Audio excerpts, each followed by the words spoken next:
So good afternoon again. Here we are. It's still day 2 in the BETT household. Let me, without any further ado, because he doesn't need any introduction, introduce Stephen, or Professor Stephen Heppell, and we're going to have another opportunity to listen to some of your thoughts on the environment. On the environment, no, absolutely. Thanks ever so much, and thanks for being here. You're the guys who get the goodie bag, so that's really good. Folk online, you should have been here. There's a lot of them. Not many of you, so you get a big bag, which is really good. And by the way, in the bag, there's a great little block of wood with some forget-me-not seeds, so I hope you use them to forget us not, My granddaughters have already started on theirs, of course, So listen, a few things to say about the environment. We'd better just get going. So it's complicated, is the short version. It's not hard, but it is complicated. There are so many variables. Teachers, when it's windy, the children behave differently to when it's not windy. So we're going to go through some of the variables and see how we can mediate them in the classroom. Let's start with movement, because here's Yokohama. Oh, wow. That's, hang on a sec, I'll fix that. Here's Yokohama, where the kids get to play in the net above the class they're going to be joining. And you think, why on earth would they be doing that? And the answer is, so I'm just going to come out of, that's better. And here's Thailand, library in Thailand, where you get to, and by the way, the tough reading books are up the top here, and the easy ones. And these are boys reading, which is a rare thing in Thailand, so it's working well, It's TK Park, by the way, if you haven't been there. And here's some interesting reflections on why this is counterintuitive. So you would have done something as a teacher or as a kid, coming up to a high-stake exam, Some of these guys, you should be revising, Coming up to a high-stakes exam, your teacher probably told you to collect your thoughts, take a moment, breathe calmly. You want to know about how important that is, talk to Leslie afterwards. But this is Chuck's work in Illinois, and this is an aggregate of 20 functional MRI scans. We're going to talk about health later on. And this lot were asked just to keep moving before the exam. And don't go crazy, but just keep moving around, talking to your colleagues, have a bit of a chat, and the other lot sat down and collected their thoughts. What you see here is brain activity. It's not been spoofed. The axes haven't been changed to make this lot sharper. All this is about getting the blood moving around your body. And the reason why breathing matters, talk to Leslie, but fundamentally, lungs full of oxygen, brain full of oxygen, it's really as simple as that. Here's another look at it. This is the work of, this is a furniture group in Hamburg, and what they were looking at here over quite a long period was, and we're looking here at attentiveness. We had the rest of the afternoon as a PhD in what we mean by attentiveness, but you've all got it, This group, and this group moved in different ways during the day on the timetable. But this is very Japanese. Secondary age kids, they come in and they stay in the same room for the whole day. Teachers come to them. Very quickly, their sharpness starts to decline. This group, on the other hand, are moving around within the room, so the room's zoned. There's maybe a place, we're doing a little thing on presentations here. Oh, I think it just went off the network. We're doing a thing on presentations here. You're having a private conversation. You're just doing individual work. We're moving around the zones, and that movement, the freshness of that movement and the movement really, really worked with their heads. Now, some people take that to extremes. Here's Silkeborg in Denmark. As I was going into the school, I took the photograph.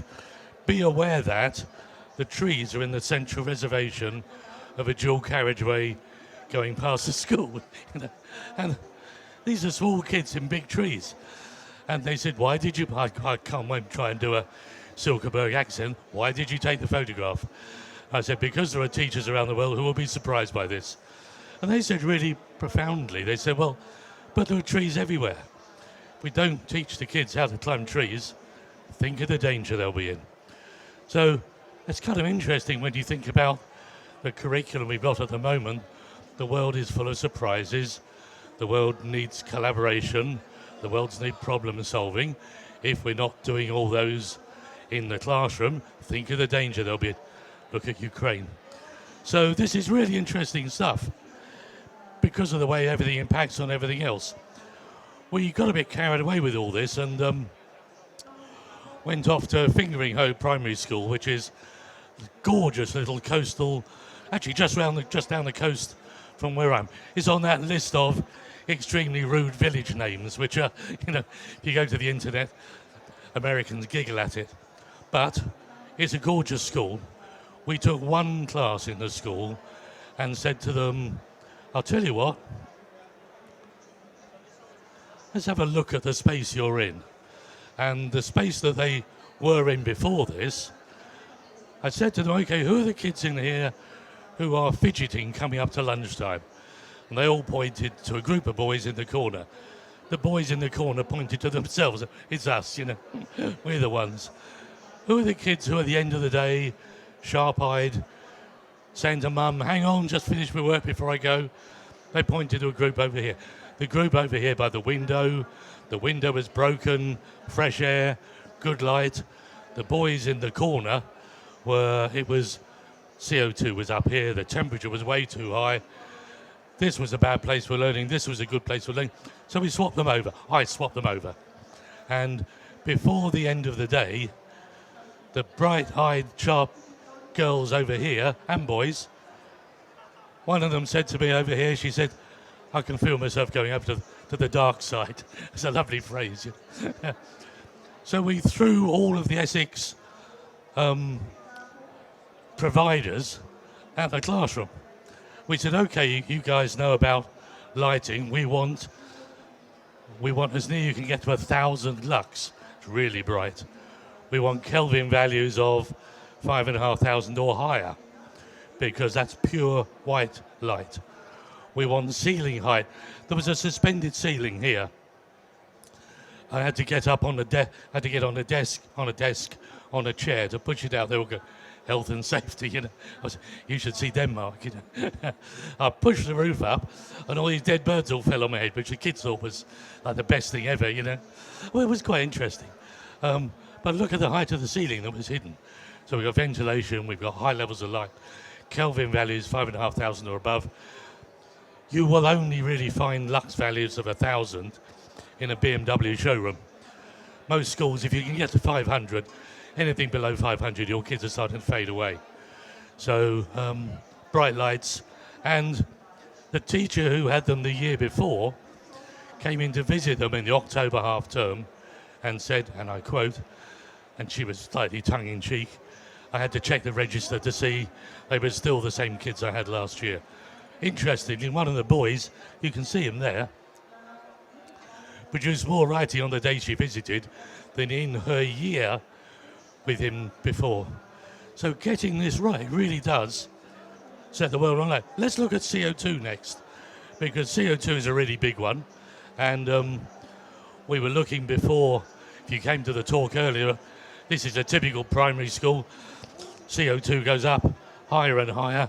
Let's look at that a little bigger if you like. So they come in the morning, CO2 goes up, they go out at break, CO2 goes higher, peaks at lunchtime, they go out for lunch, hovers during the afternoon because finally they've opened some windows, they go home. The value at which you're cognitively suboptimal is anything above 1,000 parts per million. There. So you look at the school day, when you register, you're pretty sharp at registration. After that, you're gone. Loads of ways to mediate that. Not expensive. You can just bring plants in. Here are people on Twitter saying they've named all their plants. Really matters to name the plants. Children have a plant each. 1 plant per kid. Oh, I think that's off on the cloud somewhere, that one. 1 plant each. We had, in Islington, we had a kid with a plant. We gave him an aloe vera. We gave the whole class plants. And we gave this lad, he was a bit of a, he was having terrible trouble at home.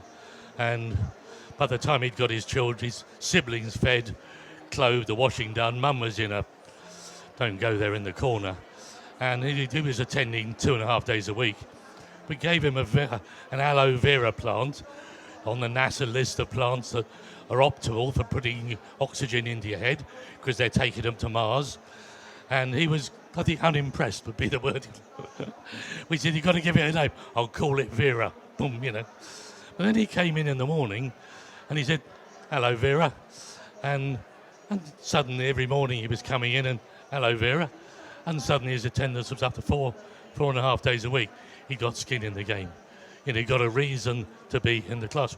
So, of course, photosynthesis is your friend. And, of course, you want to try and get those numbers down. Here's what happens when you say to the class, guys, this is too high. Let's get it down. They will find any which way to get the CO2 levels down. 2018, that's what we measured. 2019, gave the children agency, said, you fix it. You be part of all this. And that sense of agency really, really, really matters. I'm probably just going to go to one other thing here because you're all obsessed with data, I know. Me too. So this is Asher Alexander's work in Dubai. And we're talking here about 162 classrooms. 162 classrooms. And you can see that academic performance is up. You can see that we split it up, English, maths, science, they're all up. Just oxygenating the room makes that difference. And I really love these, sort of subjective judgments of fidgetiness. And so the kids are part of that process. And you could just see the numbers are. Interestingly, ADHD was down profoundly. And here's you probably shouldn't be listening to this online, but there's a kind of an issue here. There's an ethical issue. You've got kids in the class with ADHD. ADHD is real, but it's not as many kids as everybody thinks. And for many kids, it's the classroom that's deficiting their attention. Huge numbers. What do you say to the parents when they've had them on Ritalin for 2 years because you've told them their kids are a bit duff? It's because you got them in the naughty boy corner. That's what I don't know. Sometimes ethics and research, you're in trouble, Okay, let's scamper on or we'll be out of time. So that gets really interesting when we then start asking the kids, well, okay, you can improve the CO2, maybe you can improve the classroom. So this is some work we're doing in Madrid. I'm a professor in Madrid. Buenos dias. I know this is me, Thank God I haven't got the same shoes on for once. Here's Phil, the head teacher. These kids were asked to make over their classroom to be a classroom of the future. We gave them a budget of how much? Nothing. Another group we gave 500 euros to, who, by the way, when we opened their classroom, a big smile on their face, they gave me an envelope, gave me back 100 euros, said we didn't need it all. And we gave another class unlimited budget, do what you like. This was the best. They mashed up their own learning. They thought there should be a curtain across here. They couldn't afford a curtain, so they put the beginning and the end of a curtain. Peter, cover your ears for a minute because they wanted an interactive screen, so they put a cardboard interactive screen in. And I know, la la la la la. And they stood in front of it and talked about what would have been on it if they'd have had one. And their articulation, of course, was, but everything got better. Attendance, behaviour, ill behaviour, staying in the room afterwards, engagement any which way. Why? It's really easy. kids were role-playing future. Kids love to role-play. They role-play being princesses, being on the moon. Here they were role-playing future learning. And it turned out that role-playing future learning was better than what they were doing. So the cardboard thing was flipping brilliant. Now, conscious of time, so we're not going to go too much further around this list, but relying on children as teachers is a really powerful thing too. You all know that, one child chasing after the role model of another child is hugely effective. He's leading this learning. She's the learner. He knows how to make circuits with them. You know how to do all this.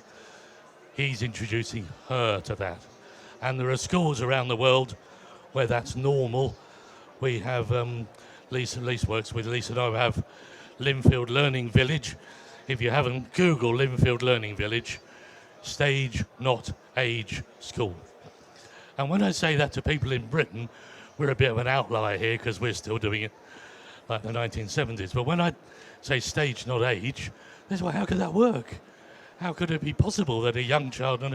I said, well, just look at every family, every cricket club, every church choir. Just look at every other place where children is always stage, not age. My niece's boy has just been made BBC Young Jazz Musician of the Year. You know what?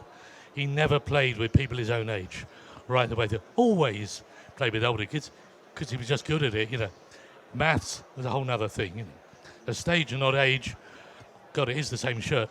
Stage not age really does work. So then we start thinking, well, if learning's escaping from the barriers we built around it, in terms of the physical space, in terms of the age, oh, well, hang on, maybe it's just getting away altogether.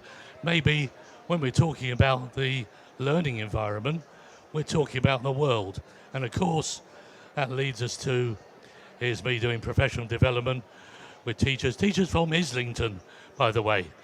And God, that's better than a hotel conference room, isn't it? Surely, And here's, this is fascinating. This is beachschool.org. These are preschool children doing real science, 4 years old, on the beach. They found these jellyfish in their paddling pool. This is a glass. It's actually my glass, a rum glass, So it's kind of better to preserve them in something. They phoned up some researchers they're working with, postdocs, and said, we found these. Within 12 hours, they'd arrived in a minibus. These should not be in Britain. These are very nasty. They sting you. Hospital for a couple of weeks. The researchers couldn't find them. The kids said, oh, we know where they are, come on. Because they know their environment better than anybody else. And they go all through the year. They say that. Kids don't say it's raining, can we go indoors? Teachers do. So it's really interesting, all this stuff. And look, here they are, because families are involved in it as well. Here are the mums and grandparents doing the science with them. One last thing. Yep, good. Got time. So, turns out when we start looking at sport, learning's escaped into sport. And here are, this is, if you follow the Olympics, these are the British girls hockey team, who got gold in Rio, just saying that. And look, doesn't that look like one of today's classrooms? So this is really interesting because these guys play hockey day in, day out. What was going to make them come back into the classroom? The same challenge you all have. How do you get the kids back post-COVID? How do you get the company to come back into the office post-COVID? The answer is because there are things here they haven't got anywhere else. They're not going to come every day. They're going to come some days. What have they got? They've got writable surfaces everywhere. Because when you write on a surface, everybody sees what you're doing, and learning's a social activity. The cues and clues, the semiotics of learning, markup are to do with, I'm writing something and you go, I don't understand. I do a big circle around, exclamation mark. You remember, but they remember. That's the only time you've ever not understood anything. So everybody remembers it. If I write it in my exercise book, nobody remembers. So they're using the floor, they're using the whole environment.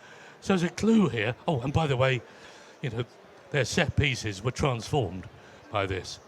So they learnt out of doors. We seduced them back by building a classroom. This is only a terrapin hut next to the pitch. It's just a demountable. We got them back into the classroom because it offered things they didn't get on the pitch. So you can see how this is all working. Now, interestingly, we're engaged with the health service too. And